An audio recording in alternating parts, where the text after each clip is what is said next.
So the next thing I'm going to do here is install my sight. Sight install is a breeze compared to arrow rest install and some of the other stuff we've had to do, but there's a few things you got to keep in mind. It's not quite as simple as just screwing it on and calling it a day. So the first thing I'll talk about is I have a particular type of sight I like to use. I like to use a really short framed sight.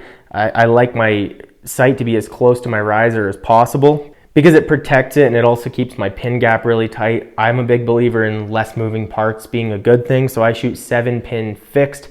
Nothing against sliders really, it's that I like to range and shoot. You know, I don't like the extra steps. So if you're going with a slider, typically they do stick out a little bit further, and I would just tell you to be cautious about getting one that sticks too far out. It can affect your balance a little bit, and it is also dangerous. Like, the farther your sight sticks out from your riser, the easier it is to get bumped. And I mean, if this gets bumped, you're done hunting for the day. I like a really short one. This is the same one off my old bow. It's a Axel, I don't even know what type it is, Axel 7-pin. It's got the micro adjust everything, which I love in a sight. Micro adjust is a beautiful thing with sights and arrow rest. So your bow is always going to have multiple spots to mount. There will be a height difference. Now, I always start with the farther back mounting holes to get my sight as close to my riser as possible.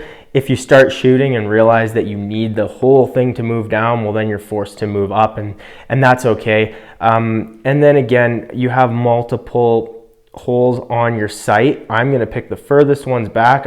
Like I've said so many times, I want this thing as close to my riser as possible. If you're shooting like only a 3-pin or a 5-pin out of a fast bow, then you might want to move it out a little bit further, because your pin gap would get super tight, and it might be nice to have a little more space between your pins. But on a 7-pin like what I have here, I need my pin gap to be tight, so it's going to be back here as tight as I can. So I always like to put a little bit of blue Loctite on my sight bolts. A little bit goes a long way, so don't use too much. And please don't use red Loctite. You'd be shocked what I've seen people accidentally do. If you put red Loctite on this thing, you are not getting it off. Go ahead and put both bolts in, but don't make them too crazy tight for now. I'll tighten them both up at the end, but you definitely don't want to fully tighten one before the other. It's kind of like when you're changing tires and you don't want to tighten one lug nut all the way before you do the others. You want to do them evenly. And I'll go pretty tight, but not too tight, because if you strip that threading, that could be really bad. You're not going to be able to fix that very easily. So go pretty tight, but not insane. Now you're going to want to get your bubble leveled. Every sight system is going to have a little bit of a different way that you'll do this, but the first thing is you need to have your bow level. So I'm going to use this piece here again. I like to check my level in a couple spots, so I'll check it on the grip, and I'll check it on the outside of the sight. Obviously it's not quite level right now, but I'll fix that. But what you want to avoid here when you're picking spots to level is, like, if I hold that there, you can see it's showing level. But when I hold at a spot that I know is a good spot to hold, it is not level. What's happening here is that I have this Bowtech plate and this little cutout in the riser. So you want to really be careful where you're placing your leveling tool to ensure that you're actually getting a true level. So check it all over the place. You can use your string. Make sure your bow is completely level, and then you're going to go ahead and level your sight. So like I said, every system's a little bit different. Some of them are really nice and they have just a couple of bolts at the level itself, and you adjust that. My system's a little bit more touchy. There's 2 bolts here and here, which I'll loosen, and it allows me to actually rotate the axis of the sight. So that's what I'm going to do here.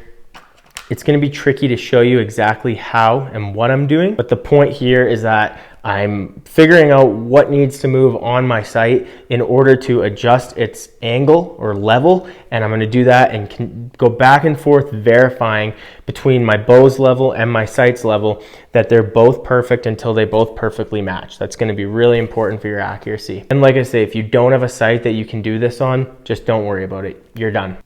So it might be a little tough to see here, but I've loosened a bolt here and here. That's what allows me to change the axis of my sight. So I'm just going to verify again that my bow is truly level. I'm going to set my sight so it's level, and then tighten those bolts back up. This will definitely be a little bit of a trial and error process, because when you're tightening things and trying to be super precise, things can move on you. So just go slow, be careful, and don't forget to check your work after you've set it. Like this, I think it's gonna be pretty good to go. Check my level in a few spots. My bow is good and level, and my sight bubble's perfect now too. So I'm gonna go ahead and cinch those bolts in, and now my sight is leveled. So there's a way to get your windage adjustment set early too, just to save you a bit of time sighting in the field. So I finally got one of my arrows built up. I'm gonna be shooting an eastern axis here. So I'm gonna just put that in my bow, and I'm going to lift up the arrow rest arm so that I can see my arrow as it's gonna be when I'm shooting. I'm just gonna line up my camera here so you can see. This is a view right down the pipe of my bow. And as you can see here, this came off my old bow, so it's already fairly set up.